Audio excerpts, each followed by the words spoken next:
दोस्तों legal and legal में एक बार फिर से आपका स्वागत है। इस वीडियो को बनाने से पहले सोचना पड़ रहा है कि क्या बनाएं या ना बनाएं, क्योंकि यह वीडियो फ्यूचर में कहीं मेरे लिए भी बाधा उत्पन्न कर सकता है, जैसे कि आज का जो विषय अब मैं इसमें उठा रहा हूँ उससे स्पष्ट हो रहा है। दरअसल एक वकील साहब के लिए सुप्रीम कोर्ट कॉलेजियम द्वारा केंद्र सरकार से सिफारिश की गई मद्रास हाई कोर्ट का जज एलिवेट करने के लिए, लेकिन केंद्र सरकार द्वारा कॉलेजियम द्वारा की गई सिफारिश को केवल इस बिना पर वापस कर दिया गया कि वह मद्रास हाई कोर्ट के जज बनाने के लिए सूटेबल पर्सन नहीं है, क्योंकि उनके द्वारा कभी किसी समय में एक पोस्ट को शेयर किया गया था जिसमें प्रधानमंत्री श्री नरेंद्र मोदी की आलोचना की गई थी। दोबारा सुनिएगा, उनके विरुद्ध नेगेटिव पॉइंट केवल यह है कि उन्होंने एक ऐसी पोस्ट को शेयर किया था जिस पोस्ट में, जिस आर्टिकल में प्रधानमंत्री नरेंद्र मोदी की आलोचना की गई थी। सीधे सीधे वकील साहब ने कोई आलोचना नहीं की थी। हालांकि भारत का संविधान नागरिकों को अभिव्यक्ति की आज़ादी देता है और लोकतंत्र में अभिव्यक्ति का एक बहुत बड़ा रोल है, आलोचना का एक बहुत बड़ा रोल है। जहां आलोचना नहीं वहां डेमोक्रेसी नहीं हो सकती। जहां डेमोक्रेसी है वहां आलोचना होना लाजमी है, और इसी बिना पर हर 5 साल बाद या कहीं 4 साल बाद, कहीं 6 साल बाद चुनाव होते हैं। लेकिन यह हास्यास्पद भी है और अफसोसनाक भी है। ज़्यादा बड़ा रोल, ज़्यादा खराब रोल इसमें सरकारी मशीनरी का है, जिन्हें कभी सुप्रीम कोर्ट ने पिंजरे में बंद तोता कहा था सीबीआई को। इसी तरह से यहाँ पर आईबी द्वारा ये रिपोर्ट दी गई है, इंटेलिजेंस ब्यूरो द्वारा रिपोर्ट दी गई है। तो यहाँ गलती मैं समझता हूँ कि आईबी की है, इनकी संकुचित मानसिकता की है, इनकी गुलाम मानसिकता की है कि किस तरह से सरकारी कर्मचारी, इतने बड़े बड़े अधिकारी किस प्रकार से विवेकहीन हो जाते हैं। इनका अपना कोई विवेक नहीं होता, इनका अपना कोई निर्णय नहीं होता, डर और दब्बू किस्म के लोग हो जाते हैं ये।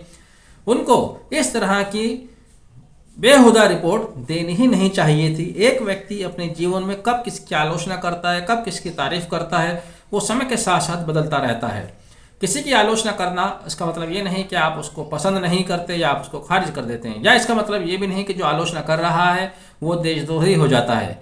सुप्रीम कोर्ट की कॉलेजियम 5 जजों की एक टीम होती है, उन्होंने यही कहा कि आईबी की रिपोर्ट में कहीं भी कोई ऐसी रिपोर्ट नहीं है जिससे उनके इंटीग्रिटी पर सवाल उठता हो, उनके क्वालिफिकेशन पर सवाल उठता हो। कहीं भी पॉलिटिकल पार्टी की तरफ, उनका किसी पॉलिटिकल पार्टी की तरफ कोई झुकाव नहीं है। केवल 2 एडवर्स रिपोर्ट दी गई। पहली ये जो मैंने आपको बताया, दूसरा उन्होंने एक और आलोचना की थी 2017 में मेडिकल एस्पायरेंट ने जो नीट का एग्जाम क्लियर नहीं कर पाई थी, उन्होंने सुसाइड कर लिया था। उस पर उन्होंने सिस्टम के बारे में कोई कॉमेंट किया था।